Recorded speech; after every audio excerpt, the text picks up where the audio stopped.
How does a 20-year-old go from second chances to facing 10 years in prison?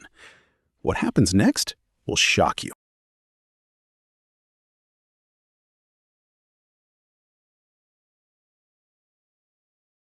Hello, how are you doing today? Good, and you? Oh, I'm doing great. Why do you think you're here? For compliance hearing for coming out positive. All right. And what else? That should be it. Well, let me just tell you the report I'm receiving on you.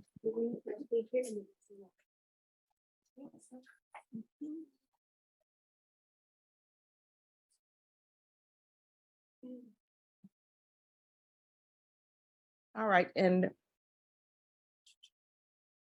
this is what the probation officer is saying to me about you. And how old are you? 20. All right, you're 20.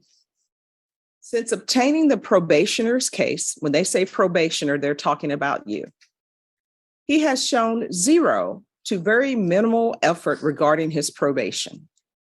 The probationer has had issues reporting on time, reporting for field visits, testing positive for cocaine and meth, and enrolling or providing proof of employment for any remaining court-ordered programs. The probationer and I have had several discussions regarding his actions and how or what we can do to get back on track, really stressing the small actions, such as simply calling this probation officer within 24 hours after an attempted field visit or taking accountability for his action. The probationer appears to continue to struggle to grasp the severity of his circumstances and what he can do to grow and move forward with his life and the lessons he can learn on his probation path.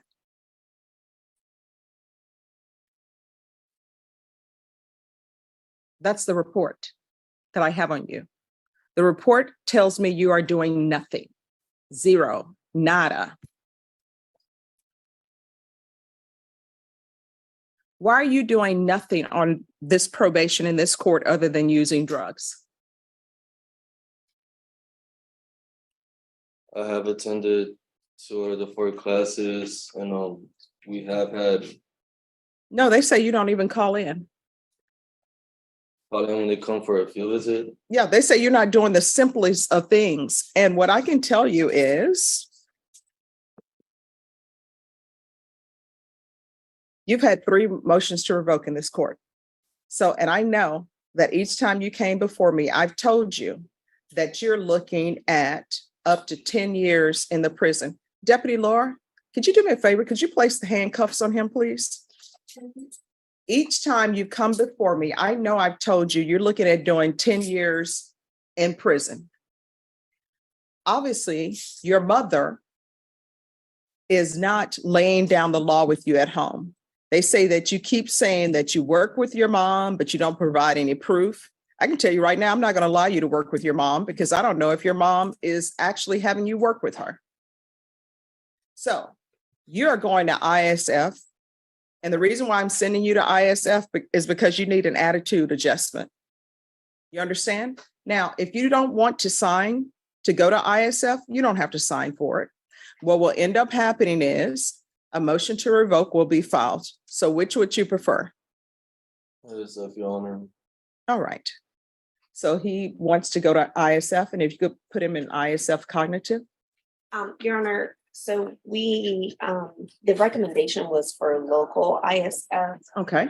The state ISF. Okay. Are you? Well, wanted to if go the ahead and go recommendation with is local, we can go with the local. Okay. Has he been drug tested? All right. All right. So you're going to go to local ISF. This is the last time we're going to have this conversation with you following rules. Obviously, your mom is not laying down the law with you. So you're not going to be allowed to work with your mom. You're going to have to get a job with a different employer, because if you get a job with a different employer, that employer, if you don't report, they're not going to pay you. They're not going to call the court and say, oh yeah, he reported for work if you did not. Do you understand? Yes, Your Honor. All right. Do you want to go to prison? No, Your Honor. All right. If you want to go to prison, I will get an attorney appointed to you and you can go to prison and I'll send you to prison. How old are you? 20 years old. All right, you're 20. You're going to have to start doing better. Do you have children? No. That's a good thing. Probation, this is serious. And I hope I'm getting your attention because we're not going to have a conversation again where you're not doing anything. You understand? Yes, Your Honor. Now, is there anything else you need to be successful on this probation? No, it shouldn't be. All right. Do not come back here again where you are not doing anything. You understand? Yes, Your Honor. I keep an open mind on everything, but we are not going to have any more compliance hearings with you. If I get a report and it appears that everything is in order, a motion to revoke is going to be filed. When a motion to revoke is filed, what ends up happening is a warrant is issued for your arrest, and you will be picked up wherever you may be. You could be at the grocery store in the middle of checking out or have already checked out. You know what's going to happen? Those groceries are going to be put to the side and they're going to take you to jail. If you are at home, they're going to pick you up and take you to jail.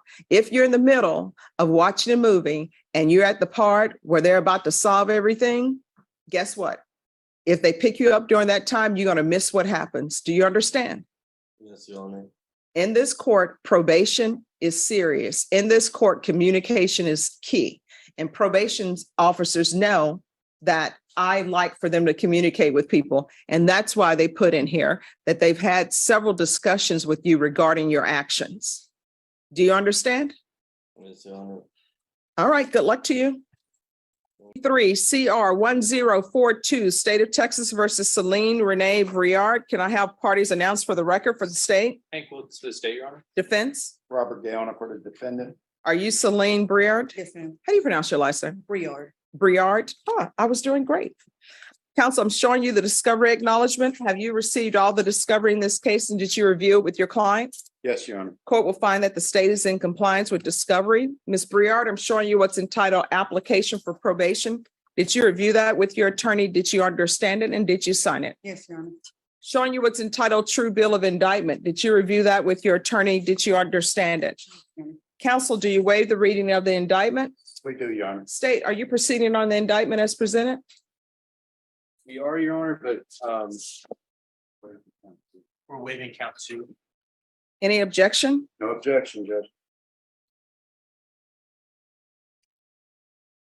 Ms. Briard, I'm showing you what's entitled court admonishments. Did you review that with your attorney? Did you understand it? And did you sign it in all the appropriate places? In count 1, you're charged with the offense of fraudulent use or possession of identifying information, 5 items or more. That's a state jail felony.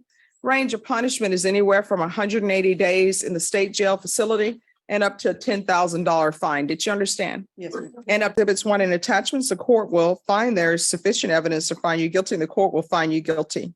Are you proceeding with sentencing? We'd ask that you would, Judge. Anything you wish to say on behalf of your client? Judge, that all of the plea bargain agreement allowed her to be released today. She can report for any type of appointments that are necessary for completion of probation. All right. So how many children do you have? All right, excuse me. In this area, you all are blocking probation. She cannot hear, she cannot see. I have 3 children. I'm expecting. All right. How old are your 3 other children? They're 2, 3, and 5 months. And where are they? They're with their grandmother. So how long have they been with their grandmother? A couple of months, Judge. Why? I just had some things going on. I thought it was best for my mother-in-law has custody of my kids right now. Why does she have custody? Oh, because I had I'm sorry, you're gonna have to speak up. I had a CPS case going on because my son had got out of the apartment when everybody was sleeping early in the morning, and so Is this the 5-month-old? no, ma'am. They're 2, 3-year-old. Okay. So you have a CPS case. Yes, ma'am. It's currently about to be closed. Oh, it's about to be closed? Yes, ma'am. So that means if it's about to be closed, that means, and your attorney does CPS work, right? So tell her what that means, counselor. So what happened was it turned out to be a safety plan, an investigation in which I met the safety placement and she verified everything.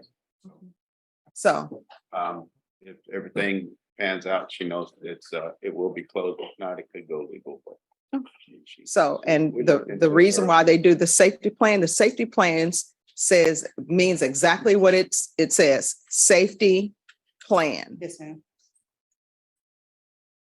So what's your drug of choice? I mean, I don't do any drugs right now, but I was using methamphetamines, but I've been sober for quite a while now. All right. How often were you using meth? Like maybe every week, every other week. It just depends. When's the last time you used meth? Like 4 months. All right. So that's probably why CPS was involved. When's the last time you had employment?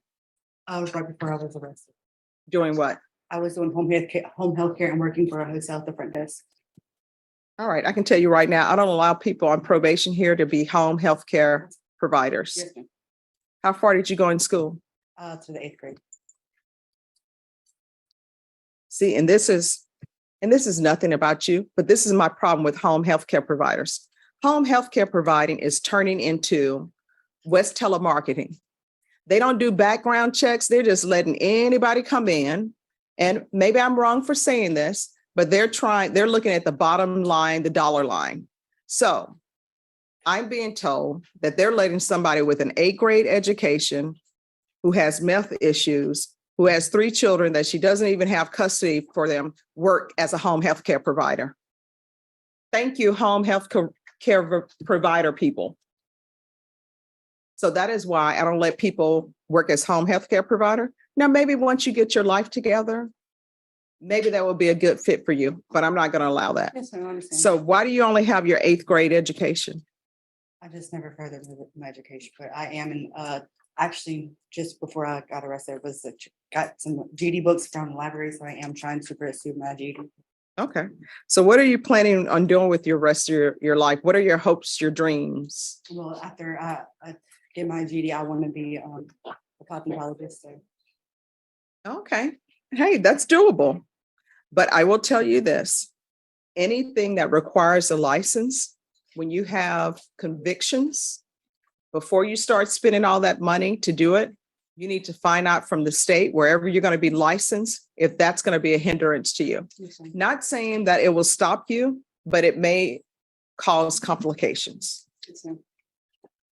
All right, counsel, is there anything else? Oh, yeah. All right, this is what the court is going to do. The court is going to sentence you to 2 years in the state jail facility, suspended and probated for 4 years. There's a $500 fine that will be probated. There's to be 200 hours of community service restitution. I'm going to ask for parenting classes, probation, whatever parenting classes you deem would be appropriate for her. Obviously, it needs to be intensive, because for them to say that the children are to remain where they remain, that means that she didn't do any. So I'm going to want intensive. There's to be restitution and no contact with Juan Palomino.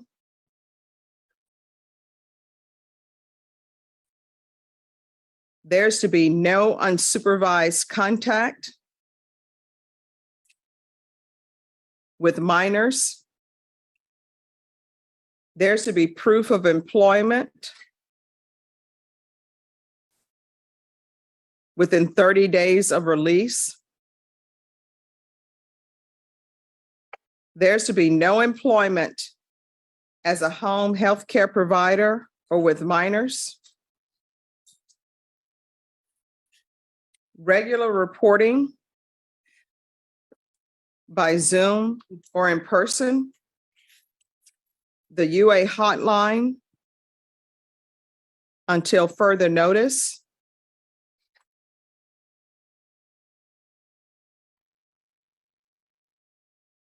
Field visits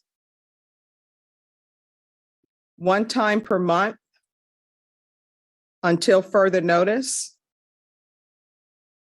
TAP evaluation in custody. Follow all TAP recommendations. If TAP is recommending outpatient treatment, then I'm going to want intensive outpatient treatment. If they are recommending inpatient treatment, then she can do intensive treatment and do a referral to felony drug court. I know that felony drug court is full, but maybe she can be placed on the wait list if they are recommending inpatient treatment for her. Probation, is there anything else she needs? Yes. All right, is there anything else you need from the court in order to be successful? No, ma'am. Judge, she'd like to know how much longer or how long she would be waiting for that TAP evaluation since you ordered it in custody. Yes. Up to 2 weeks. Okay, thank you. All right, I'm going to show you what's entitled Trial Court Certification of Defendant's Rights to Appeal. Did you review that with your attorney? Did you understand it and did you sign it? Yes, ma'am. All right, because this is a plea bargain agreement, because I followed your plea bargain agreement, because you waived your right to appeal, you do not have the court's permission to appeal. Because this is a felony conviction, you're not allowed to own or possess any weapons or ammunition. If you have a question over what a weapon or ammunition is, you'll need to speak to an attorney. Do you understand? Yes, ma'am. All right, so here's the thing.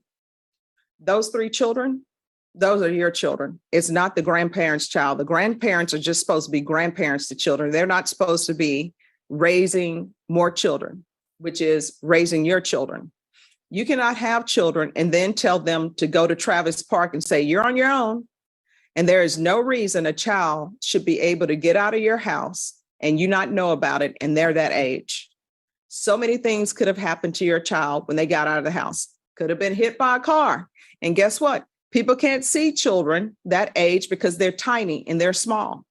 Somebody could have picked them up. And guess what? There's a reason we have indecency with a child cases in this court. Anything could have happened to your child. And when you're using drugs and you're pregnant, whatever you're using, your child is using too. So if you don't think a baby should be smoking a cigarette, you shouldn't be smoking a cigarette, because guess what? When you're carrying a child and you're smoking a cigarette, your babies are smoking a cigarette. If you don't think a child should be doing alcohol, when you're drinking alcohol, your baby's drinking alcohol. You're going to have to start making better choices. You understand? Yes, ma'am. Good luck to you. Thank you.